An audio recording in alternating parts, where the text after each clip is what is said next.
Imagine a world where icy fjords meet sun-drenched orchards, where the masters of fire and steel collide with a beacon of learning and wealth. This isn't a fantasy epic. It's the real story of 844, when Seville became the crucible for one of history's most dramatic first encounters. This is the tale of when the Vikings met the might of Islamic Al-Andalus. In the mid-9th century, two powerful forces were on a collision course. From the north came the Vikings, a name that echoed with fear across Europe. These Scandinavian seafarers, mostly Danes and Norwegians, were more than just raiders. They were master strategists and traders. Their iconic longships, with their shallow drafts, weren't just vessels. They were keys that unlocked the continent's rivers, allowing them to strike deep into the heart of kingdoms. They had humbled the Franks, sacking cities like Paris and Hamburg and extorting fortunes from kings. Now, their eyes turned south. Whispers and merchants' tales had reached their icy homelands, stories of a land of unparalleled riches. Al-Andalus, the Umayyad Emirate of Cordoba in modern-day Spain. This wasn't just another kingdom, it was a vibrant civilization. Its capital, Cordoba, was a global center for science, art, and commerce. Its markets overflowed with silks, spices, and gleaming silver coins. For the Vikings, emboldened by their conquests in the north, Al-Andalus wasn't just a target. It was the ultimate prize. Iberia was their new frontier. Their campaign was planned with chilling precision. They wouldn't attack from the sea, where they could be easily spotted. Instead, they would use their signature tactic, a river-borne invasion. Hundreds of longships packed with warriors seasoned by years of brutal combat set their course for the Guadalquivir River. A liquid dagger pointed directly at the heart of Al-Andalus. In late September of 844, the nightmare began. The first Viking longships slipped into the Guadalquivir, silent as ghosts in the pre-dawn mist. The peaceful villages dotting the riverbanks, once filled with the songs of farmers and fishermen, were the first to feel their wrath. Fire consumed homes, and screams replaced songs as the raiders looted, plundered, and enslaved. Panic spread like wildfire as refugees fled inland, carrying terrifying stories of dragon-headed ships and savage warriors. By October, the Viking fleet had reached its primary target, the magnificent city of Seville. At dawn, the assault began. Seville, a prosperous city, had a fatal weakness. It lacked strong modern fortifications. The Vikings exploited this vulnerability with ruthless efficiency. Warriors stormed the gates, their axes and swords glinting in the morning sun. What followed was 7 days of unrelenting horror. Homes were burned to the ground, markets were ransacked, and the streets ran red with blood. But even amidst the chaos, there was defiance. The city's great mosque, a site of sacred worship, was transformed into an impromptu fortress. Its defenders fought with desperate courage, turning every archway and corridor into a choke point. But their bravery was not enough. Against the overwhelming Viking force, the city fell. Its immense wealth was plundered, and its people were dragged away in chains.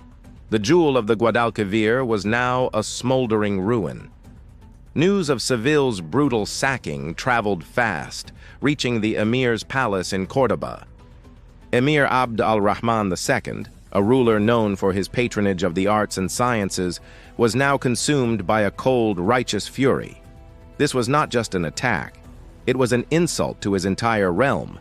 He immediately summoned his finest generals and armies, wasting no time. He appointed a man named Muhammad ibn Rustam to lead the counterattack, a general whose name would soon be etched into legend.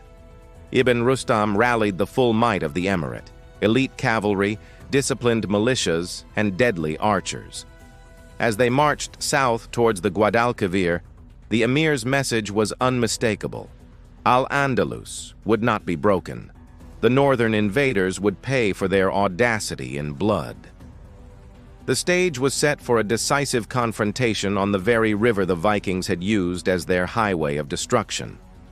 The Viking fleet, laden with loot and drunk on their easy victory, sailed confidently. They had no idea they were sailing directly into a brilliantly laid trap. As their longships navigated the river, the banks suddenly erupted. Andalusian archers, hidden in concealed positions, unleashed a storm of arrows, their volleys darkening the sky. But the Emir had another, more terrifying weapon. Fire ships, barges packed with flammable materials and set ablaze, were sent hurtling towards the Viking fleet. These burning vessels crashed into the wooden hulls of the longships, turning the Vikings' greatest asset into floating pyres.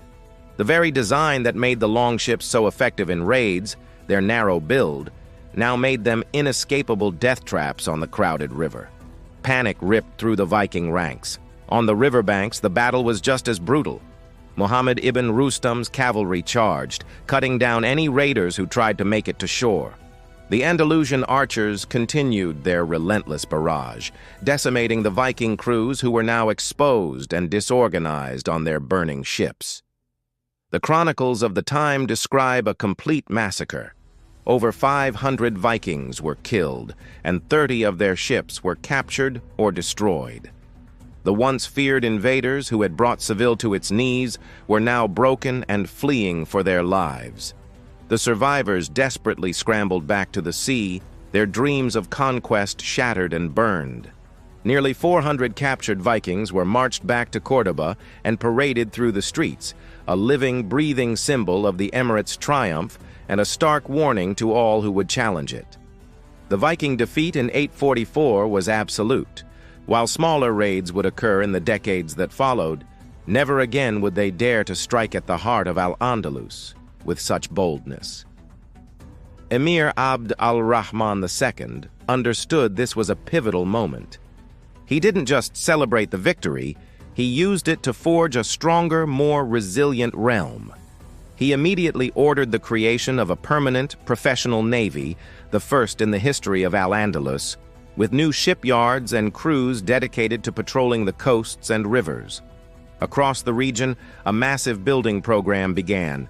New fortresses and watchtowers sprung up along the coastline, creating a network of early warning systems.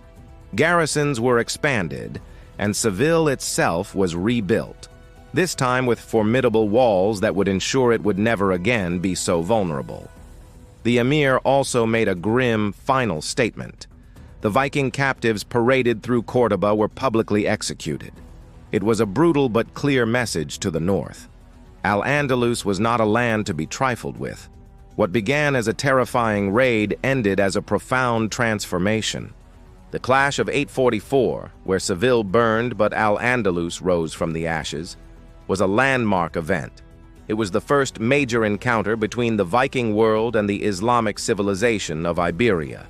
And from the embers of this violent conflict, a new maritime power was born, forever changing the destiny of the region. Thank you so much for joining me on this journey back in time. If you enjoyed this story of clash and transformation, please hit that like button and subscribe for more hidden histories. Let me know in the comments what other historical showdowns you'd like to see covered. See you next time.